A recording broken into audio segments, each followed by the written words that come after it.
Hey, boys and girls. It's time for Uncle Jay Explains the News. Now here's the guy who helps little minds understand big news stories, Uncle Jay. Hi, boys and girls. Well, the week's news, as usual, showed a lot of different faces in different places. Well, Uncle Jay's news word for this week is hurdle. A hurdle can mean any kind of obstacle or problem to overcome. But of course, it's also one of the events in this year's Olympics in Beijing.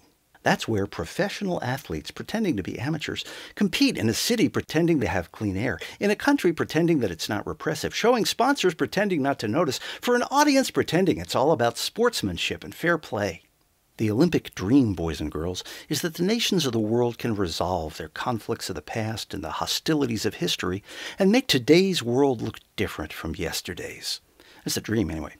Those opening ceremonies were spectacular, attended by dignitaries like President and Mrs. Bush and dozens of other world leaders. The ceremony covered 5,000 years of Chinese history, so they couldn't fit everything in, like the communist slaughter of millions. But to be fair, if America showcased its history, we probably wouldn't get around to the slavery thing, or the dropping of 2 nuclear bombs, or Billy Bass, so we ought to cut him some slack. Well, there were other people in the news that had their own kind of hurdle they had to face. John Edwards confessed that he had secretly cheated on his wife. The politicians who have openly cheated on their wives had no comment. But in 2 weeks, the Democrats have their convention, and let's hope by then the subject doesn't come up of getting improper favors under the table. Well, in other news, the FBI has a pretty big to convince everybody that this time they got the right guy in the Anthrax attacks.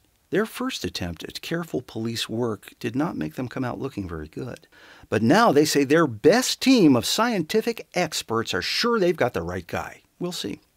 And now it's time to answer one of your news questions. This week it comes from Willie in Naples, Florida. Hi, Willie. Willie writes, Dear Uncle Jay, my dad is a carpenter who has built thousands of houses. But now he wants to build one for our family, and the bank won't lend him any money.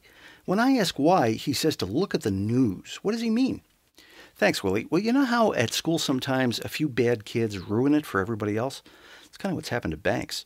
They're having trouble doing business, even though on the news they look very popular with lots of customers going there. It's not your dad's fault, Willie. Give him a big hug. Don't forget, you can see more news questions and answers at Uncle Jay's website. Send your questions to Uncle Jay at UncleJayExplains.com. Check back every Monday when Uncle Jay explains the news. And remember, a good kid is good news.